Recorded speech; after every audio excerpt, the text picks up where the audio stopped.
ഇച്ചിക്കുട്ട അമ്പലത്തിൽ വേണ്ടോ? സ്വാമി എടുത്തുണ്ടോ? സ്വാമി എടുത്തുണ്ടോ? വാ എനിക്ക് അമ്പലത്തിൽ പോകാൻ പറ്റുള്ളൂ. എനിക്ക് വാ എനിക്കിത് അച്ഛക്ക് റെഡി ആവുക. അച്ചാമ്മ പോരും, അച്ചാമ്മ പോരും. എനിക്ക് എന്നേക്ക് എന്നേക്ക് ഹാപ്പി ബർത്ത്ഡേ ടു യു എന്നാ, ഹാപ്പി ബർത്ത്ഡേ ടു യു എന്നാ. വാ എനിക്ക് വാ. Happy birthday. Happy birthday to you. Daddy. നേരം ഞാൻ കിച്ചോറിന് നടക്കുന്നത് മാറി മാറി വിളിച്ചിട്ട് ആളെ എഴുന്നേറ്റില്ല. പക്ഷെ ഒരു മിഠായി അങ്ങ് ചെന്നപ്പോൾ ആള് സട്ടപ്പെട്ടേന്ന് എഴുന്നേറ്റിട്ടുണ്ടായിരുന്നു കേട്ടോ. അപ്പം ഇന്ന് ഇച്ചിക്കൊണ്ട് ബർത്ത്ഡേ ആയിരുന്നു. ആ ഒരു കുഞ്ഞു വ്ളോഗാണ് കേട്ടോ നിങ്ങൾക്ക് വേണ്ടി ഷെയർ ചെയ്യാൻ വേണ്ടി പോകുന്നേ. അപ്പം ആളെ എഴുന്നേറ്റിട്ടുണ്ട്. അപ്പം രാവിലെ തന്നെ പോയി സ്വാമി എടുത്ത് പ്രാർത്ഥിക്കാനൊക്കെ പറഞ്ഞിട്ട് വന്നതാണ് കേട്ടോ. അപ്പം അത് കഴിഞ്ഞിട്ട് നമ്മൾ ഡെക്കറേറ്റ് ചെയ്ത് വെച്ചിട്ടുണ്ടായിരുന്നു അവിടെ. അപ്പം അതൊക്കെ നോക്കിയിട്ട് ഇതെന്താ അമ്മൂന്നൊക്കെ ചോദിക്കുമായിരുന്നു കേട്ടോ അവിടെ നിന്നിട്ട്. അപ്പം ഇനി നമുക്ക് കുളിച്ച് സെറ്റ് ചെയ്തിട്ട് വേണം ഇനി അമ്പലത്തിൽ പോകാൻ. അപ്പം സമയം കളയാതെ പെട്ടെന്ന് പോയി സട്ടപ്പെട്ടേന്ന് ഒരുങ്ങി സെറ്റ് ചെയ്ത് വന്നിട്ടുണ്ട് കേട്ടോ. അപ്പം അമ്മയുണ്ട്. അപ്പം ഞങ്ങളൊക്കെ നേരെ ഇനി അമ്പലത്തിലേട്ടാണ് പോകുന്നത്. അപ്പോൾ തൃക്കയിലാണ് പോകുന്നത്. അപ്പോൾ അവിടെ അമ്പലത്തിൽ പരിപാടിയൊക്കെ നടന്നു. അപ്പോൾ അതിൻ്റെ അത്യാവശ്യം തിരക്കുണ്ടായിരുന്നു കേട്ടോ അമ്പലത്തിൽ.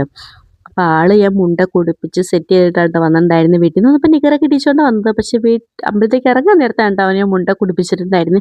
അല്ലെങ്കിൽ പിന്നെ വീട്ടിൽ നിന്ന് ഉടുപ്പിച്ചിട്ട് വന്നു കഴിഞ്ഞാൽ അവിടെ അമ്പലത്തേക്ക് മുണ്ടുണ്ടാവില്ല, അത് അതിൻ്റെ വഴിക്ക് പോകും. അപ്പോൾ അതുകൊണ്ട് അമ്പലത്തിൽ കയറുമ്പോഴത്തേക്കും ഉടുപ്പിക്കാമെന്ന് വിചാരിച്ചു കേട്ടോ. അപ്പോൾ അത് വലിയ കുഴപ്പമൊന്നുമില്ല. അത് ഓടിപ്പഞ്ഞ് അച്ഛനെ പറഞ്ഞ് പോകുന്നുണ്ട് ആള്. ഇതിൽ വന്നു കഴിഞ്ഞാൽ പിന്നെ ഞങ്ങൾക്ക് പൈസ വേണം കേട്ടോ. പായസം കുടിക്കാനാണ് അമ്പലത്തിൽ വേണ്ടതെന്നാണ് ഇച്ചുകൂട്ടം പറയുന്നത്. അപ്പോൾ അതുകൊണ്ട് തന്നെ അവന് മെയിനായിട്ട് പായസം വാങ്ങിച്ചു കൊടുക്കുന്നുണ്ട്. അമ്പലത്തിൽ പായസം വേണമെന്ന് പറഞ്ഞു കഴിഞ്ഞാൽ പിന്നെ നമ്മൾ പായസം വാങ്ങിച്ചു കൊടുക്കണമല്ലോ. അപ്പോൾ ദേ പാൽപ്പായസം കേട്ടോ അവന് ഫേവറേറ്റ് ആണ്. അവന് മാത്രമല്ല എനിക്കും ഫേവറേറ്റ് ആണ് കേട്ടോ. അപ്പോൾ ദേ പാൽപ്പായസത്തിന് പൂവ് കിട്ടിയ അച്ഛന്ന് പറയുന്നത് അച്ഛനെ കാണിച്ചു കൊടുക്കുന്നതാണ് കേട്ടോ. പൂവാ കിട്ടിയെങ്കിൽ ഇത് കുറേ പൈസ ഒക്കെ അവൻ മെതക്കിട്ട് ചടിച്ചിട്ടുണ്ടായിരുന്നു. അപ്പോൾ അതൊക്കെ തൂത്തുടച്ചിട്ട് നമ്മൾ ദേ വീണ്ടും അങ്ങോട്ട് മാറി നിന്നിട്ട് പായസം കുടിക്കുവാണ് കേട്ടോ. ഇപ്പോൾ കുറേ പേരൊക്കെ പായസം കുടിക്കാൻ അവിടെ വന്നിട്ടുണ്ട്. അമ്പലത്തിൽ നിന്ന് തൊഴുതിറങ്ങി ഇനി നേരെ നമുക്ക് വീട്ടിലേക്ക് പോവാം. അപ്പോൾ നമ്മളിന്ന് വീട്ടിൽ ചെന്നിട്ട് വേണം നമ്മൾ കേക്ക് മുറിക്കുകയും കാര്യങ്ങളൊക്കെ. അപ്പോൾ നമ്മൾ പോകുന്ന വഴിക്ക് കേക്കൊക്കെ എടുക്കാൻ വേണ്ടിയിട്ട് ഇറങ്ങിക്കുവാണ് കേട്ടോ. അപ്പോൾ അവർ പോയി കേട്ടുകൊണ്ട് വരും. ഞാനും ഇച്ചിക്കുണ്ണോടെ വെയിറ്റ് ചെയ്ത് അവിടെ നിൽക്കുവാണ് കേട്ടോ. അപ്പോൾ ഇച്ചിക്കുണ്ണോട് നോക്കുന്നുണ്ട്, ഇതുവരെയായിട്ട് കണ്ടില്ലോ മൂന്നൊക്കെ പറഞ്ഞിട്ട്. അപ്പം ഞാൻ പറയും ഇപ്പോൾ വരും, നീ ഒന്ന് വെയിറ്റ് ചെയ്യുന്നു പറഞ്ഞു. സാധാരണ നമ്മൾ വൈകുന്നേരം സമയത്താണ് കേട്ടോ കേക്ക് മുറിയൊക്കെ. പക്ഷേ ഈ പ്രാവശ്യം നമ്മൾ മാറ്റി പിടിച്ചു. രാവിലെ തന്നെ കേക്ക് മുറിക്കാമെന്ന് വിചാരിച്ചു. ഉച്ച കഴിഞ്ഞിട്ടൊക്കെ നല്ല മഴയും കാര്യങ്ങളൊക്കെ. അപ്പോൾ അതുകൊണ്ട് നമ്മൾ രാവിലെ തന്നെ കേക്ക് മുറിക്കുവാണ് കേട്ടോ. ഇച്ചിക്കുട്ടൻ കേക്ക് മുറിക്കുകയാണെങ്കിൽ ഇച്ചിക്കുട്ടൻ്റെ കണ്ണ് മൊത്തം 2 ബൗളിലിരിക്കുന്ന മിഠായിലേട്ടാണ് കേട്ടോ. അത് എങ്ങനെ തീർക്കുമെന്ന് വിചാരിച്ചുകൊണ്ടാണ് ആളിരിക്കുന്നത്. അപ്പം എല്ലാവരും കേക്ക് വായിൽ വെച്ച് വരുമ്പോൾ എനിക്ക് മിഠായി തന്നെ കേട്ടോ എന്നാണ് പറഞ്ഞുകൊണ്ടിരിക്കുന്നത്. അപ്പം അത് ആ ഗ്യാപ്പിൽ അവൻ്റെ തൊപ്പിയും ചാടി പോയിട്ടുണ്ടായിരുന്നു. അപ്പോൾ പതുക്കെ അതെടുത്ത് നൈസായിട്ട് ഞാൻ വെച്ച് കൊടുക്കുന്നുണ്ട്.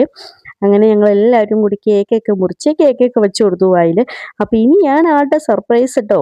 കാര്യങ്ങളൊക്കെ നമ്മൾ കൊടുത്തിട്ടുണ്ടായിരുന്നു, ഗിഫ്റ്റൊക്കെ കൊടുത്തു. അപ്പോൾ ഞാൻ ഉദ്ദേശിച്ച സാധനമാണ് കിട്ടിയിട്ടില്ല. അപ്പോൾ അതാണ് ആൾ സെർച്ച് ചെയ്തുകൊണ്ടിരിക്കുന്നത് കേട്ടോ. നോക്കിയിട്ട്